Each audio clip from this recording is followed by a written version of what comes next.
Welcome, guys. Come on in. We are going to get started. It's Teacher Talks tonight. It's been a long time since we have been together to talk about anything. But I thought since it's the holidays, many of you all are off of work. Why come in right now and talk a little bit about the journey that I'm currently on and some of the maybe challenges and opportunities that exist. But I'm really excited about the work that's really um, happening for me right now. So go ahead, come in, share this with people. The chat is open, so feel free to communicate. I will be monitoring the chat as we're going through today's session. I'm so excited to share with you guys. So wait just a couple of minutes to let more people come in. I hope everybody's having a great holiday season so far. I hope you had a very uh, exciting and thankful Thanksgiving's holiday. And now we're moving literally into Christmas, which is just several days away. I hope you guys are excited. I hope that you have your list that is written and you checked it twice. I hope that none of you all have been naughty. You've only been nice so you can get everything that's on that list.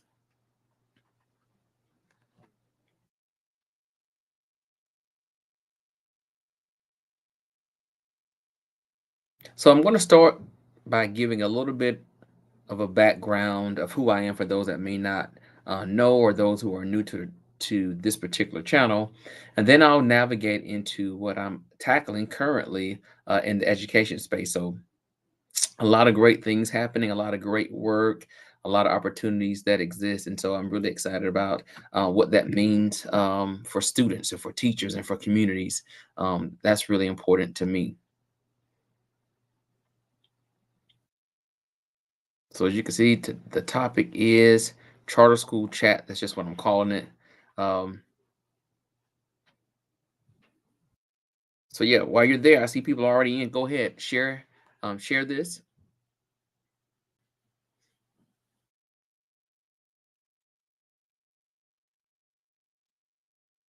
And remember, the chat is open. I monitor the chat anytime I do lives. So let's talk a little bit about who I am first, and go into this whole charter school chat. Charter schools is a big topic, has always been a big topic. Even when I was teaching, it was a big topic. I have a viewpoint about charter schools then that are definitely different than my views now. So definitely want to go a little bit into that. I'm not going to hold you long, maybe about 30 minutes. But for those that aren't familiar, I come from public school education, taught for several years, and then went from there into some coaching.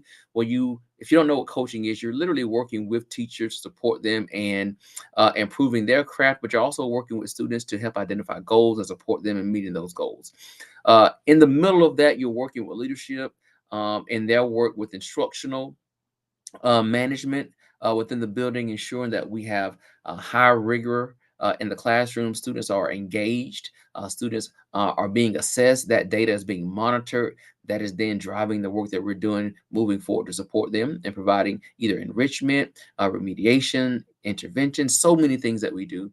And so I did that work for several years, had a lot of great experiences and also a lot of success. And so I left from coaching, moved into some curriculum and instruction at the central office. And so that means I am over a particular content over all of the schools in that particular district. So it's a lot of schools, all covering K-12, and so you have a lot of diverse needs. And so I did that for a long time.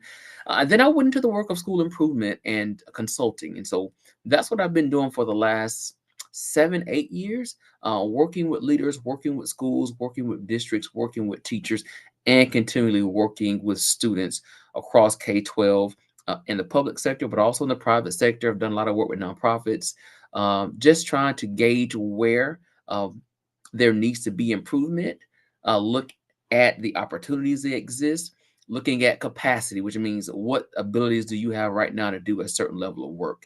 And then we leverage that capacity to start driving change in a very strategic way, right?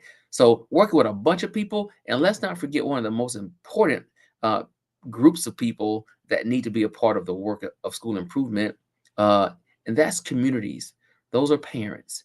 Those are business leaders. Those are those individuals who have an investment in seeing students do well. Those your local government, your mayor, or your city council, right? All those people should have a stake in supporting students to do the work that needs to be done, to see them being productive citizens and human beings and servants and leaders and contributors later in life.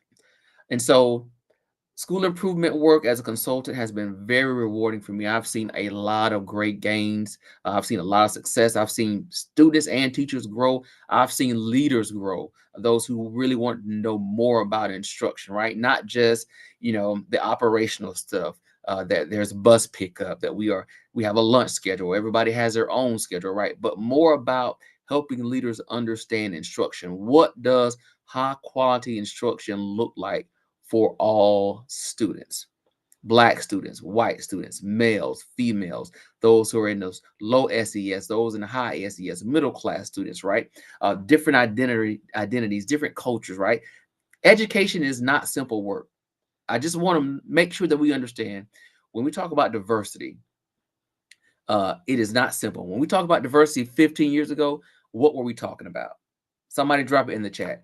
When we talked about diversity about 15 years ago, not just in education, in all landscapes, what were we mainly focusing on?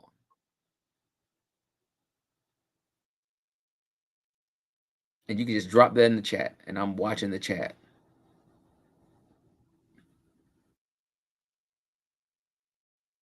Yeah, mainly, I know you're thinking it. When we thought diversity years ago, diversity pretty much settled on race, black and white. Not all of the others that we know exist. They even existed then, right? So education is just not black and white in terms of diversity. It is very diverse beyond race. That includes sex, that includes gender, that includes culture, that includes identity, that includes so many things that need to be considered when you are teaching students. So that was a lot of the work that I was doing when we talk about engagement. How do you engage people that don't see themselves? They don't think they have value in the education space. And so a lot of the work that teachers and leaders is, how do we leverage who your students are to bring value to their own lived experiences, and then weave that into context to help connect that to the standard so they can see it and it makes it valuable, right? It's real. It's not something abstract. It's not something that I cannot connect to or access. Like the example that we're using, I know I've been there. I've lived that. I'm living it now. It looks like my community. It sounds like my family. It sounds like my friends. It sounds like the music that I listen to. It feels like the television or the social media that I engage with on YouTube, right? That is bringing in context for access. So doing this work again has been great, has really, really been great. It's been so rewarding to be able to do something that you're connected to as your own vision. Uh, to see students and teachers thrive has been what's been happening with me over the last 6, 7 years, like I said.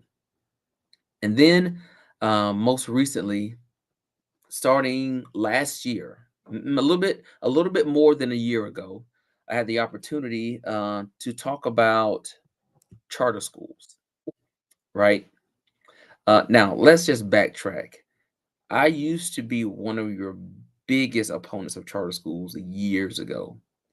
Uh, Probably like many of you, the narrative at that time was that charter schools were taking away some of your best students, those that were doing well, those that were your academically high performing students, and you didn't have a balance in your education space. Charter schools have come a long, long way since then. Now, we've also made some major shifts in education in our local places, spaces as well. They don't look the way they used to in the 70s and 80s when there was intent to create diversity in education. And so charter schools create a lot of opportunity and give leaders a very unique space to do something new and innovative and different that will hopefully meet the needs of those students in that community. Those students in that community within a city or within a district. And so I was approached about the opportunity to get involved in the charter school work. Now that was hard for me because I didn't want to leave the work that I was currently doing. Again, I love consulting. I love working with schools and districts and teachers and all of that. I have been loving that work. But I felt like there was something pushing me to lean into listening more about this work, and what opportunities may exist for me to continue to do what I'm saying I want to do. I want to help students. I want to help teachers. I want to help leaders. I want to help communities. I want to support parents, right? Parents have a very unique lens in which they see their children being successful. It doesn't look the same for everybody. But how do you support parents who have a plan for their students, who want to be engaged in education, who want to have relationships with teachers and leaders, who want to have a voice, who have oftentimes not been given voice to speak and support and collaborate with schools?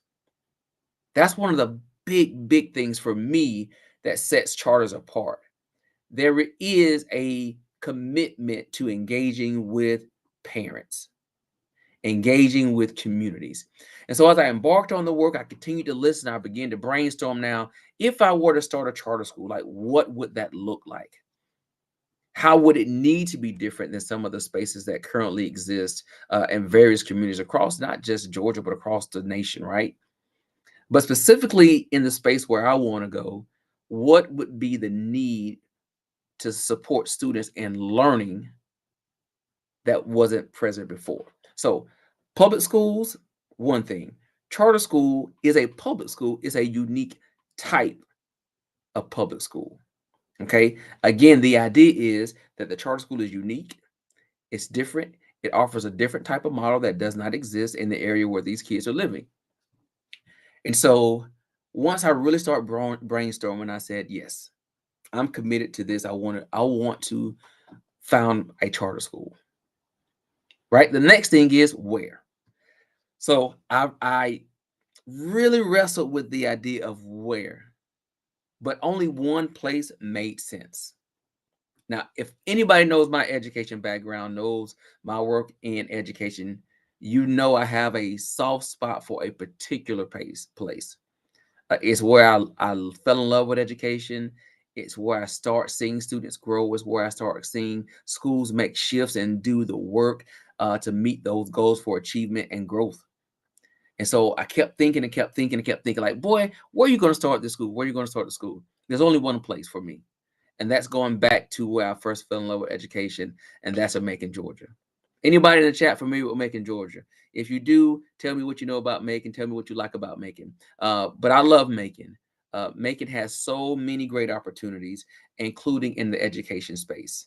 Um, so you have to think, do you want to do it? I answered the call. I said yes. The next idea is, where do you want to do it? I thought about it. I decided Macon, Georgia is where I want to do it. The third thing you have to think about is, what grade levels do you want to teach? What is this school, or who is this school catering to? So if you remember, I started my work in education in high school, then I went to district level work, and then I was working with everybody, right? Kindergartners all the way up to high school, 12th grade. Well, I take the back, pre-K up to 12th grade.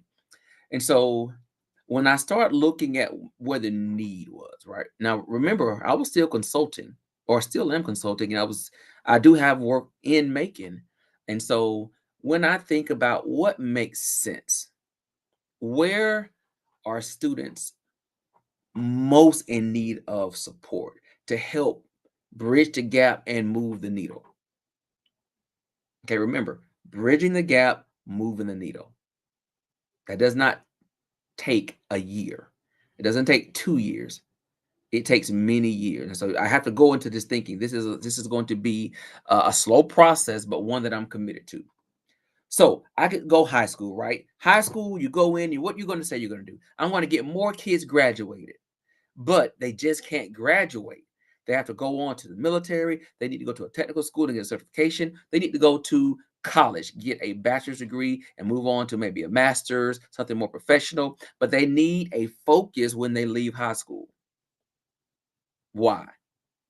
Because if they don't have a focus, where do they land after they walk across the stage and they turn their tassel and they throw it up in the air? If they don't have a plan, what happens to those students? I've got people in the chat. Throw it in the chat. What happens to them? They don't go to college. Or they don't go to the military. They don't go and get an associate's degree or a technical skill certification. What happens to them? Remember, the chat's open. I'm watching the chat. Thank you guys for watching. For those that are tuning in, remember, go ahead. You can share this. I would love you to.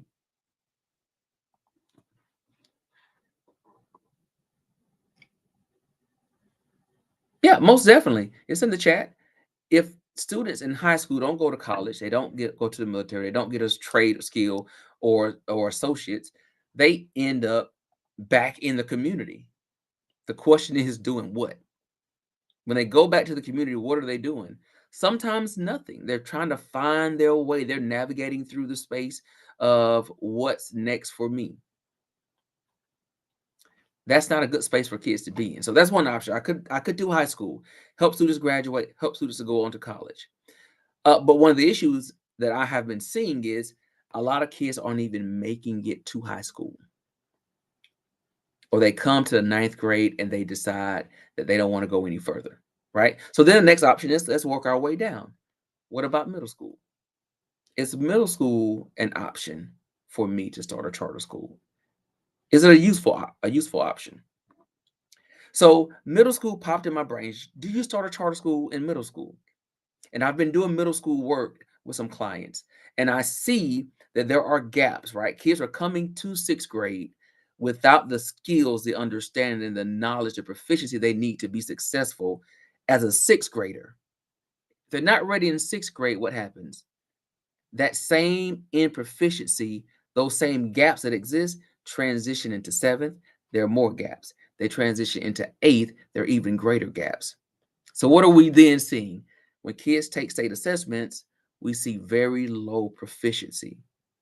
I don't want to use a bunch of education jargon, but what does proficiency mean? That means they didn't meet the academic goal, right? That means when we look at their test scores, they did not meet what we would say is acceptable, that they have understood the content within that course by the end of the year. So oftentimes, because of numbers, and just to be realistic, sometimes we transition students on to the ninth grade, hoping that what they miss in middle school, they can pick up in high school. Oftentimes they don't, right? That makes the work of those teachers and that leader even more difficult, not only to teach the current content and grade level, but also try to fill in those gaps. Very, very hard to do. So there's the middle school challenge. Then the other option is, well, what about elementary school? Hmm. And I thought about it and I thought about it. And I said, elementary is what feels right. It's what feels right.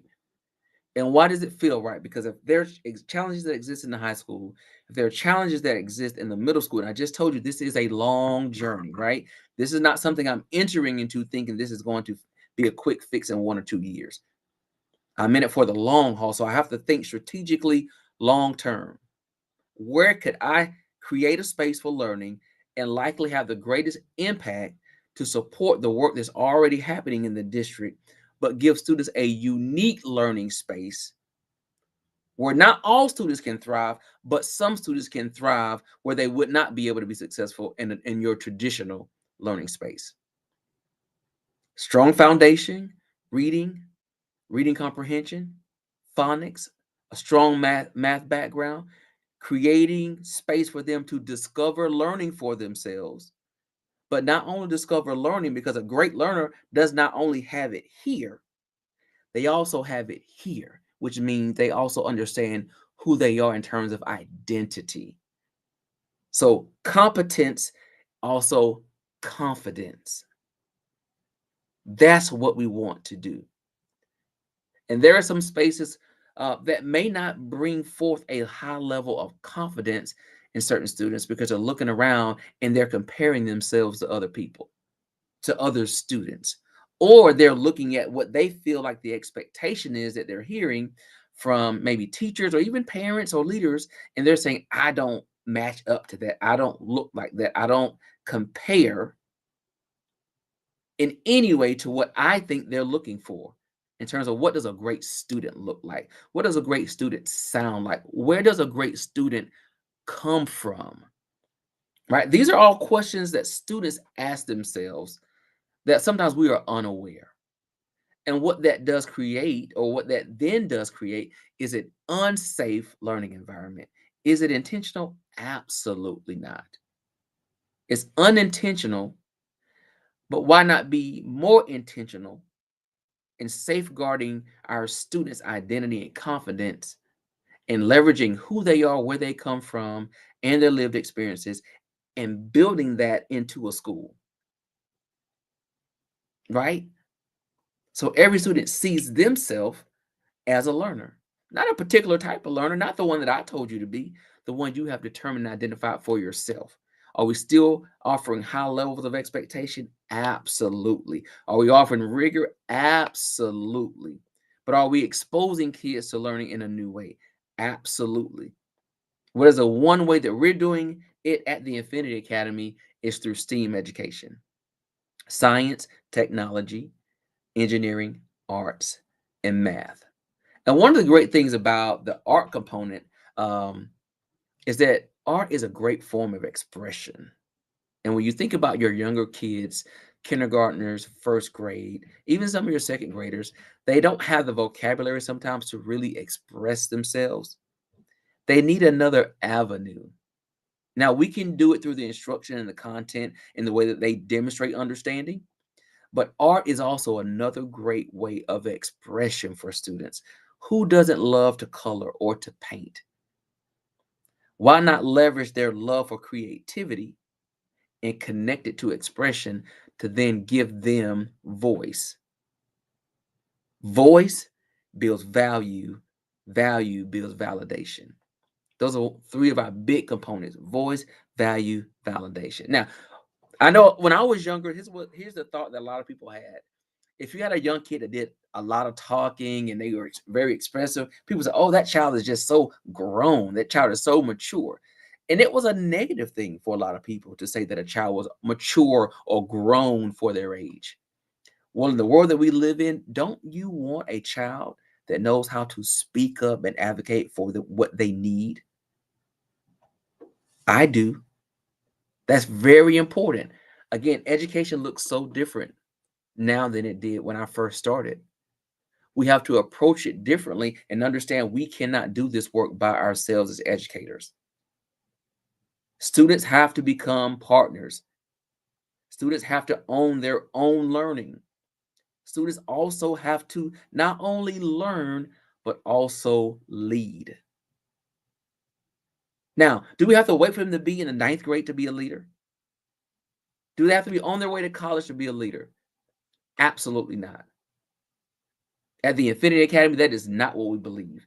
Leadership doesn't have an age. Every student can lead, and they can lead when? Now. They can lead right now in their own way. They don't have to wait on somebody to take over the helm of something, take charge, and be the follower. There's nothing wrong with following, but there's also nothing wrong with leading. And so we're going to build in student confidence to not be afraid to lead. And that's a part of our curriculum. Every student will lead a service project in their communities every year, starting at kindergarten. Now, what does that look like? That means mom, dad, grandma, aunts, uncles will have to be a part of that conversation to support that kindergarten students in their servant leadership project. Now, that servant leadership project could be as simple as selling lemonade to then buy toys for Christmas for needy children. Everybody would love to jump on that bandwagon to help that kid raise money to buy toys, because who would not be in awe of a kindergartner selling lemonade to help another child? That selfless act of leadership. We cannot rebuild communities if we don't support families. And we can't support families from the school standpoint if we don't support students. Students, strong families, strong communities. They go together. And so we are reinserting ourselves back into the community. We're putting the kids back into the community to do the work to support that community and growing and getting better, and then giving them a chance not only to lead, but see themselves as a leader. So, servant leadership, we're doing STEAM, we've got the arts, we got technology, and this is all embedded, right? That science and math, social studies, the reading, the phonics, it all comes together beautifully every day. So kids aren't seeing these things in isolation. They see how they work together. If we're outside, we're looking at flowers as a first grader, we're looking at the diverse numbers of flowers. Doesn't it make sense that we now count these flowers? If we say we have 5 different types of flowers outside, then how many of each flower do we have? Now we're counting. And we're actually physically engaging those kids in learning. They're touching the flowers. They can see the flowers. They can even smell the flowers, right? Accessing all of those senses that really contribute to high levels of learning, not just in the short term, but in that long term. So we don't want them just to recall it. We want them now to look at other flowers and now start making comparisons and analyzing this new flower to the flower we just looked at. We'll take them into spaces and we will give them a particular focus, but we're not giving them the answers. You go and discover this for yourself and come back and explain to us your level of understanding connected to the task we just gave you. So, the technical word for that is expeditionary learning. Kids are on an expedition to learn. It's exciting. Kids are very innovative and creative. They can do a lot of things without us. A lot of adults think they need us more. Honestly, they don't need us as much as we think they do. They can discover so many things on their own. If you get them an iPad or a phone, you don't have to give them instructions on how to use it. Trust me, in a few minutes, they have already opened the phone, they have found the games, or they found the YouTube channel, and they are doing it on their own. This is this generation of students. So I'm not creating a school to teach students from my generation. I'm creating a school to teach this generation and the next generation, because these kids will be leading and supporting the next generation. So it has to be high level, it has to be innovative, it has to be intentional, right? But it has to be future focused. It's not just for the now, it's for the next. And as these kids matriculate from kindergarten through 5th grade with the STEAM, with the art and expression, with the expeditionary, with this confidence and competence to be great learners, independent leaders serving in the community. And then we're going to do what? We're going to accelerate them. The key word that we're going to use is what we call compacting. So we'll take a first grader and we'll give them all of the first grade things that they need to know. Those are called standards, right? But we're going to expose them some of those other standards in 2nd grade.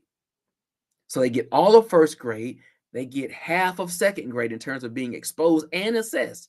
So when they leave first, we know exactly what standards they've mastered or shown proficiency in 2nd grade. And we'll do that every grade level. So 5th graders get all of 5th grade and some in 6th grade. Now, what problem will that remedy that I talked about in the very beginning? If 5th graders are getting all of 5th grade content and some in 6th grade, when they enter into 6th grade, will those middle schools now experience some of the same challenges? No. They're getting students who are ready to do middle school work. And not only are they competent, they are independent critical thinkers, right? You can give them something, they can analyze it, break it down, and come up and produce an answer or a prediction. That's key. Again, we're not spoon feeding at this point because middle school teachers don't have time to spoon feed. They're expecting kids are coming in with a level of student character that looks different than elementary. And so we don't want to continue to baby. We've got to foster independent thinkers that can do it on their own as we as teachers facilitate, set the goal, provide the instruction, facilitate, intervene when needed. Great example. If anybody works out, if you are working out and you have a spotter, I want you to think about this. What is the role of a spotter when you're working out? You can throw it in the chat. If you work out and you have a spotter, what's the role of the spotter?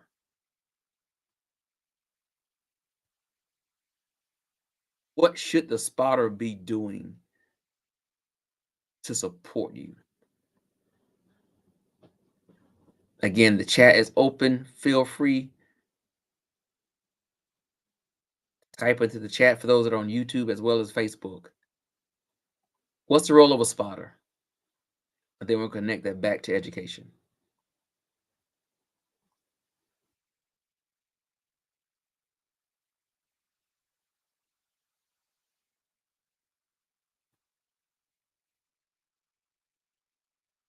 So when you have a spotter, the one thing the spotter is doing is observing, right? They know exactly the amount of weight that's on the bar. So the goal has been set. They know what your goal is. They know that what you want to accomplish. As you lift the weight, they're watching you. They're observing. They're ready to jump in, keyword or keywords, if needed. Spotters jump in if and when they're needed. They don't automatically come in and take the weight off of you. That's one of the things that we don't want to do. So in the Infinity Academy, we have teachers that will facilitate. They are spotters. They're watching, they're observing, they're giving encouragement, they're giving feedback, they're giving tips, they're even giving hints, but we're not taking the weight off of the student. Because when we step in too soon, we don't allow them to build the muscle. We don't allow them to grow as fast as they could because we remove the weight. So we're going to let kids carry the weight we know they can carry. The goals will be established. We can see what they're trying to achieve, and we're just going to spot. Now, have we already done the other things? Have we taught? Yes. Have we provided examples? Yes. Have we given exemplars and rubrics? Yes, we've done all of that. But then there comes a time when the student has to work, and we have to watch. And I promise you, this doesn't have to be only done in first or fifth grade, right? We can spot in kindergarten. We should be spotting in kindergarten. And so I think one of the biggest shifts is helping parents understand they too can spot. Don't step in and take the weight off. We call that perseverance. Perseverance creates growth and achievement. And so we've got to be committed to that and honestly believe that the kids can do it. I know they can do it. I've seen it done, but it's a mindset shift. So there are a lot of other components that will be present in the school that you don't see because we do believe in supporting the whole child. Mind, body, soul, spirit, mental, emotional. We want to address all aspects of the child that impact learning. If not, you're going to drop the ball. And you may not drop the ball with all of them, but for me, if you drop the ball with one, you drop one too many. So it's very intentional work. I don't have the time to really go into all the aspects of the school, but I did want to just stop and drop a few things here with you to give you an understanding of what the Infinity Academy is all about, why I'm so passionate about it, why I'm coming back to Macon to do the work because it's necessary, And it's where I've been called to come, not to do something independent for myself, but to feed back into the work that's already happening and to continue to support the vision and mission that the district has in place. But I understand that every school is not for every student. Some students need a unique offering that we simply just can't offer in the public space. And so a charter school is a great option for many students, for many families, and many communities, in particular, the Macon community. Now, there is some work that has to be done to build up some trust and communication, but I know that work can be done. I've been doing this for over 20 years. One thing that I know that I am very good at is building relationships because I believe in holding to my word. What I say I'm going to do, I'm going to do it. And so I've got to get some of those parents who've had some experiences that have not been so great um, to believe again, to believe in their child. But one of the unique things about the school that I think a lot of people are going to love is the Infinity Academy is not a space just for students. It's a space for parents and the community. One thing I've noticed that a lot of times parents lose their own drive. And so if we're pushing dreams to students and we're saying that your options are limitless, their opportunities are infinite, which is where the name comes from. We're removing the limits, and the opportunities that exist for these students are infinite.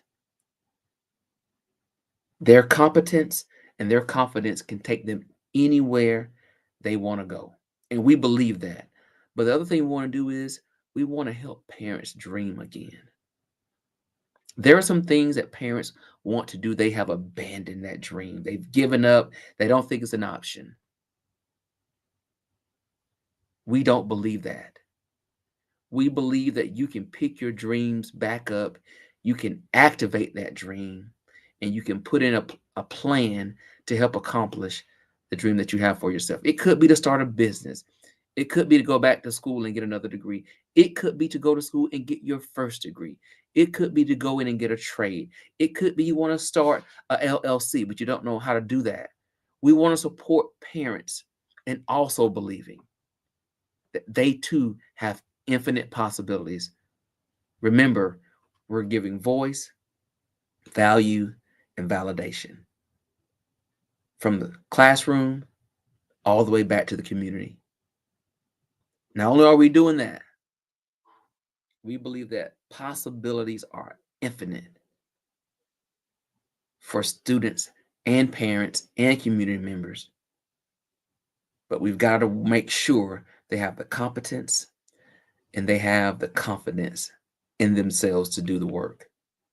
And so the Infinity Academy is a elementary K-5 charter school that is looking to open in 2025. It has a very unique model. It's very different, but I think it's timely. I think it's necessary, and I think it's relevant to the context in which many of these kids live and thrive each and every day.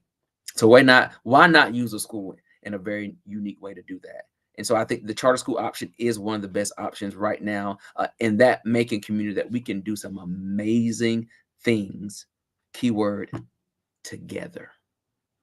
I'm not doing this by myself. We have to do this work together. Strong students, strong families, strong communities. All three have to be present in order for this to work.